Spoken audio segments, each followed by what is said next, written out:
Assalamualaikum warahmatullahi wabarakatuh. Baiklah, kita akan membahas tentang alat ukur, yang mana alat ukur ini berupa jangka sorong. Seperti yang kita ketahui, jangka sorong disebut juga vernier caliper. Nah, di sini jangka sorong merupakan alat ukur presisi yang digunakan untuk mengukur dimensi benda, seperti pengukuran bagian luar, pengukuran bagian dalam, pengukuran kedalaman lubang, dan pengukuran bagian bertingkat.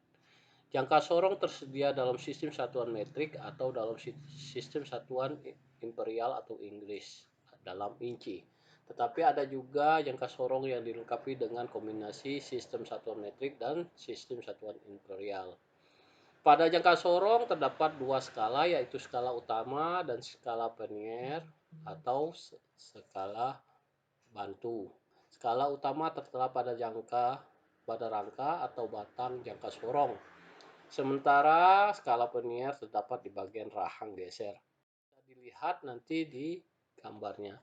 Ada dua jenis ukuran pada jangka sorong, yaitu jangka sorong milimeter, yang mana alat ukur ini digunakan untuk mengukur panjang dan ketebalan suatu benda dengan tingkat ketelitian hingga 0,1 mm.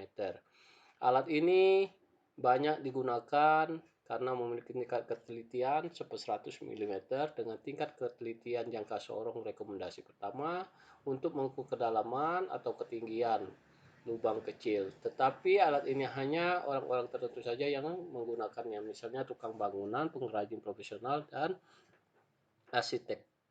Serta alat ini dapat juga sangat luas karena alat ini juga dipakai sangat luas karena memiliki presisi yang cukup tinggi dan tingkat akurasi baik, mudah untuk dibawa dan digunakan, dan untuk perawatan tidak ada yang khusus karena keempat alasan di atas. Oleh karena hanya alat ini lebih disukai oleh insinyur dibandingkan alat ukur yang lain. Nah, ini fungsi dari jangka sorong adalah mengukur diameter luar, mengukur diameter dalam, mengukur kedalaman atau ketinggian, serta mengukur ketebalan suatu benda yang kecil serta tipis seperti plat atau seng dan lain-lain.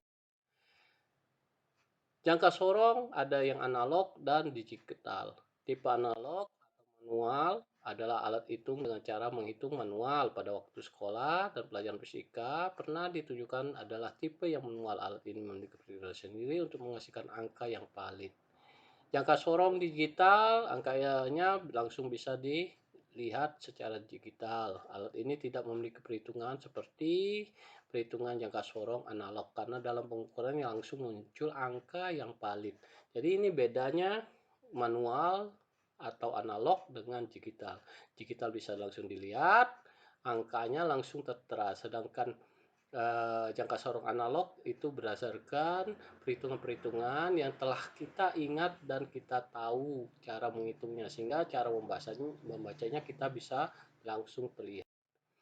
Nah, kalau kita lihat bagian jangka sorong pada gambar ini ada rahang atas dan rahang bawah, di mana untuk mengukurnya adalah di bawah, yang mana untuk mengukur kedalaman itu kita pakaikan tangkai ukur kedalaman. Dan untuk mengukur diameter dalam kita pakai rahang atas. Sedangkan untuk mengukur diameter bagian luar itu rahang yang ada di bawahnya. Jadi di sini fungsinya kita bisa lihat bahwa fungsi rahang dan tangkainya adalah untuk mengukur, baik itu mengukur kedalaman, mengukur diameter bagian dalam dan diameter bagian luar. Dan di situ ada kunci yang mana bagian atas dari penunjukan angka-angka itu adalah skala utama dan di bagian bawah adalah skala nonius.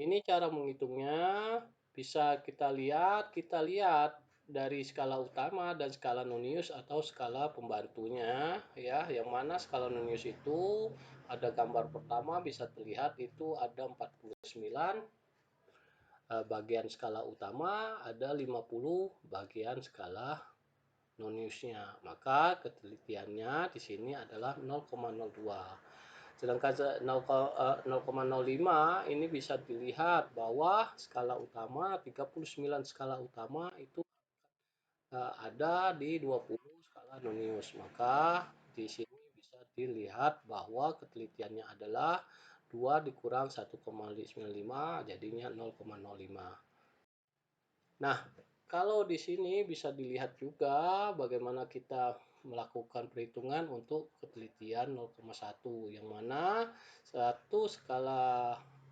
utama di sini mempunyai nilainya 0,01 mili untuk skala Noniusnya. Jadi bisa dilihat di sini cara perhitungan-perhitungan yang mana bisa terlihat pada skala utamanya dan skala Noniusnya. Nah, ini contohnya bila seperti panda panah merah itu berada tepat di angka 3, yang mana di situ berarti sudah melewati 16 mili ya, 16 mili. Kemudian yang sama dengan itu ada berapa garis di skala Nonius. Skala Nonius yang berada tepat di garis 3 yang menunjukkan di panah merah itu ada 7 bagian. Maka 7 bagian karena ini ketelitiannya 0,05 maka dikalikan 7 adalah 0,35. Maka nantinya penunjukan yang utama adalah 16 ditambahkan 0,75 maka sama dengan 16,35. Yang kedua sama seperti tadi, yang mana di sini skala utamanya sudah melewati 12 mili. Ya, yang sama letaknya garis yang menuju panah merah itu ada 5 bagian. 5 bagian maka dikalikan 5. 0,05 dikalikan 5 maka 0,25.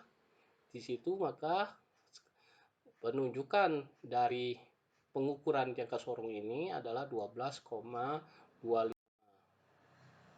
Nah, di sini ada contoh latihan soal ya, bisa dikerjakan. Nah, ini jangka sorong inci yang mana sama sebenarnya penunjukannya sama. Ini kalau kita lihat 1 inci ada nilai utama dibagi dengan nilai Noniusnya, maka di sini adalah 1/28 inci. Nah, untuk pembacaannya hampir sama ya. Kita bisa lihat di sini skala utama dan skala Noniusnya. Yang mana pengukurannya itu bisa terlihat. Yang mana terletak pada satu garis adalah garis biru, sedangkan garis merah sudah melewati. Nah, jadinya di sini skala utamanya kita sudah melewati 4 ruangan ya, 4 inci ya, dikalikan 1,16 maka jadi 4,16 inci. Sedangkan skala Noniusnya 4 kali 1/128, 4/128. Maka ditambahkan jadinya nilainya 36/28 atau 9/32 inci. Ya. Nah, ini contoh kedua sama seperti tadi. Yang mana yang sama? Yang sama itu terletak pada garis 6 ya, nomor 6 ya. 6 itu ada berapa ya? Di sini sudah melewati 2 ya, 4/2 16 ya. Maka di sini yang lewati ada angka 6, maka dijumlahkan 4 16/128 ditambahkan 6/128 maka 422 inci atau 11/60 inci. Nah, ini bisa dilakukan latihan sehingga kalian bisa lebih mengerti. Saya kira cukup. Assalamualaikum warahmatullahi wabarakatuh.